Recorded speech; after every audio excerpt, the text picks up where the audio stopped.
teori behavior.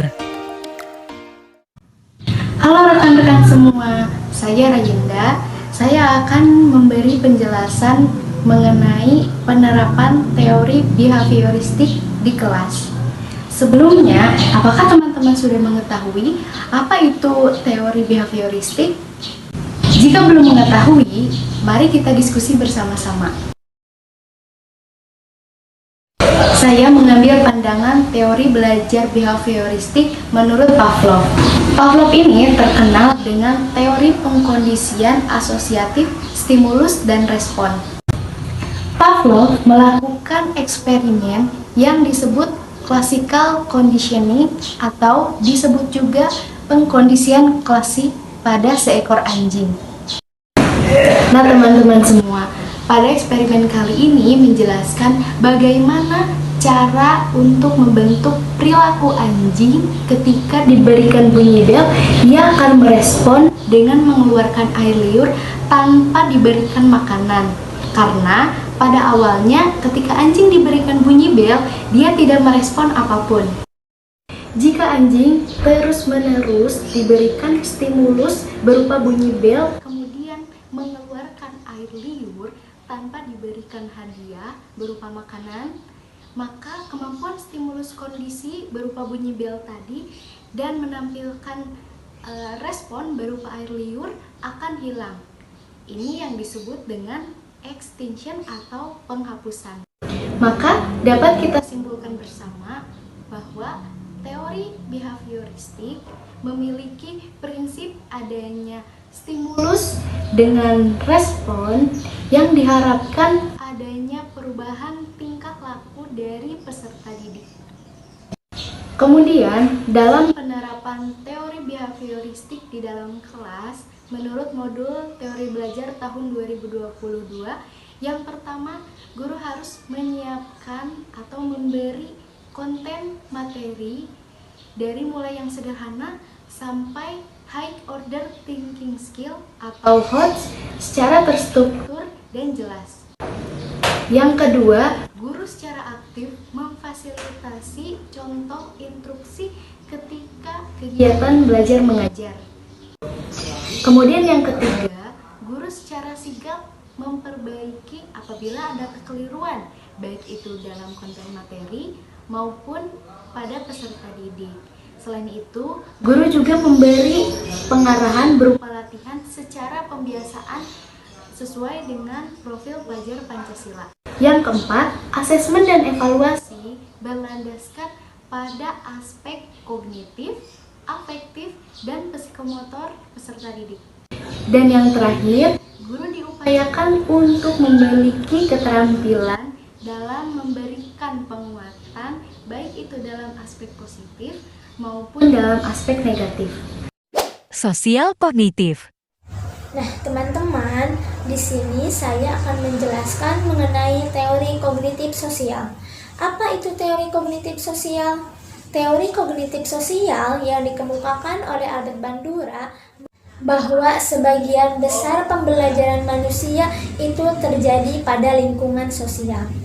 Nah, apa itu lingkungan sosial? Lingkungan sosial yaitu tempat berlangsungnya aktivitas sehari-hari, seperti interaksi dengan keluarga, interaksi dengan teman, interaksi dengan masyarakat, rekan kerja, dan lain sebagainya.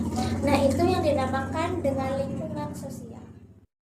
Dengan mengamati aktivitas itu, seorang individu dapat memperoleh pengetahuan, keterampilan, keyakinan, sikap yang dapat ia lihat dan dapat ia tiru. Jadi, menurut teori kognitif sosial, seorang individu dapat belajar melalui lingkungan sosial. Konstruktivisme. Nah, teman-teman, setelah tadi kita sama-sama mendengarkan penjelasan tentang teori belajar behaviorisme dan juga teori belajar sosiokognitif, kali ini saya akan menjelaskan tentang teori belajar konstruktivisme. Nah, teman-teman, teori belajar konstruktivisme itu diprakarsai oleh dua tokoh. Pertama diprakarsai oleh Vygotsky dan yang kedua diprakarsai oleh Jean Piaget. Nah, dari pandangan kedua tokoh tersebut dapat kita pahami bahwa Teori pembelajaran konstruktivisme itu menjelaskan bahwa siswa berkembang dan tumbuh berdasarkan dengan interaksi sosial individunya sendiri dengan lingkungannya. Nah, maka tugas kita sebagai guru adalah membangun pengetahuan siswa sehingga pembelajaran yang siswa alami terasa lebih bermakna. Adapun langkah-langkah sebagai implementasi dari teori belajar konstruktivisme ketika di dalam kelas adalah: pertama, mendorong kemandirian siswa dalam belajar. Artinya, sebagai guru, kita memberikan keleluasaan bagi siswa untuk membangun pengetahuannya sendiri, misal dengan cara berobservasi ataupun dengan bereksperimen. Yang kedua, mengajukan pertanyaan pemantik yang bisa menumbuhkan rasa ingin tahu dan berpikir kritis pada siswa. Yang ketiga, mendorong siswa berpikir kritis atau berpikir tingkat tinggi dengan cara memberikan tantangan yang memotivasi belajar siswa. Dan yang keempat, siswa terlibat aktif dalam dialog atau diskusi. Nah, dengan berdiskusi, diharapkan siswa dapat membangun pengetahuannya yang belum ada serta menguatkan pengetahuan yang telah dibangun oleh siswa sebelumnya. Model-model pembelajaran berdasarkan prinsip konstruktivisme. Nah, sekarang kita akan belajar mengenai model-model pembelajaran yang terbentuk berdasarkan prinsip konstruktivisme. Yang pertama ada discovery learning. Discovery learning adalah model pembelajaran yang mengarahkan peserta didik untuk menemukan sendiri pengetahuan yang ingin disampaikan dalam pembelajaran. Hal ini sejalan dengan yang diungkapkan oleh Shah tahun 2017, bahwa model pembelajaran discovery learning adalah model yang mengutamakan proses belajar dibandingkan hasil belajar. Adapun langkah-langkah menerapkan model pembelajaran discovery learning. Yang pertama ada pemberian rangsangan berupa pertanyaan yang diberikan oleh guru. Yang kedua ada identifikasi masalah. Yang ketiga ada pengumpulan data. Yang keempat ada pengolahan data. Yang kelima ada verifikasi data. Dan yang keenam ada penarikan kesimpulan. Yang kedua ada model pembelajaran project based learning.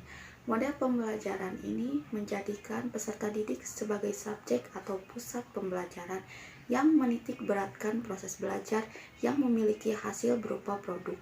Adapun langkah-langkah pembelajaran project based learning, yang pertama yaitu menentukan pertanyaan mendasar. Yang kedua, menyusun desain perencanaan. Dan yang ketiga, membuat jadwal aktivitas. Yang keempat, melakukan monitor terhadap kinerja peserta didik. Yang kelima, menguji hasil kinerja peserta didik. Dan yang keenam, mengevaluasi pengalaman belajar, yaitu guru menyuruh siswa untuk mempresentasikan hasil belajarnya. Kasus-kasus dalam pembelajaran di kelas. Di sini saya memiliki sebuah kasus, yaitu ada seorang siswa yang berusia 7 tahun yang memiliki kemampuan dan keinginan yang rendah untuk sukses. Nah, kita sebagai pendidik bagaimana memotivasi anak tersebut supaya bisa memiliki keinginan dan kemampuan yang tinggi untuk sukses. Nah, di sini kita dapat memberikan gambar profesi seperti guru, profesi polisi, polwan. Kita juga bisa memberikan role model teman sebayanya yang mempunyai keterampilan atau bakat yang dapat ia lihat dan ia tiru. Kasus selanjutnya yaitu dari seorang anak bernama Samuel usia 10 tahun. Ia bekerja keras untuk menjaga harga dirinya pada tingkat tinggi, tetapi ia memiliki rasa takut akan gagal yang kuat. Nah, untuk mengatasi kasus yang seperti ini, kita bisa melakukan dua cara. Pertama, kita bisa memberikan contoh pengalaman dari seorang ilmuwan bernama Albert Einstein ataupun ilmuwan lainnya. Nah, dari Albert Einstein kita bisa belajar bahwa walaupun beliau gagal berkali-kali dalam melakukan percobaannya, tetapi ia tidak pantang menyerah dan akhirnya ia berhasil melakukan penemuannya yaitu menemukan bola lampu. Nah, gitu. gitu ya.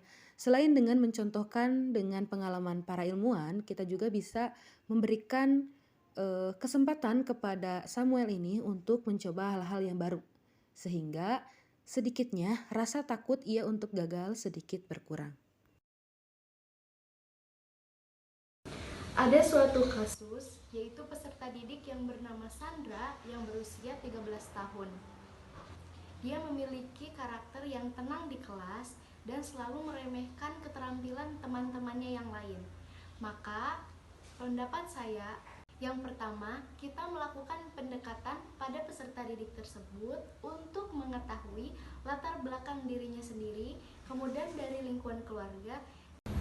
Yang kedua, kita juga dapat memberikan contoh kisah-kisah inspiratif yang berkaitan dengan pembangunan karakter. Salah satunya itu menghargai usaha orang lain. Dan yang terakhir, cobalah dia diberikan proyek pembelajaran sehingga dia merasakan atau mendapatkan trial dan error. Kemudian, dia akan mengalami kegagalan sebagai bentuk menghargai usaha orang lain dan dia mencapai keberhasilan atas usaha yang dia lakukan. Baiklah rekan-rekan semua, itulah penjelasan dari kelompok kami tentang teori pembelajaran, kemudian tentang model pembelajaran berdasarkan teori konstruktivisme, serta kasus-kasus yang biasa ditemui di dalam kelas. Terima kasih atas perhatiannya. Assalamualaikum warahmatullahi wabarakatuh.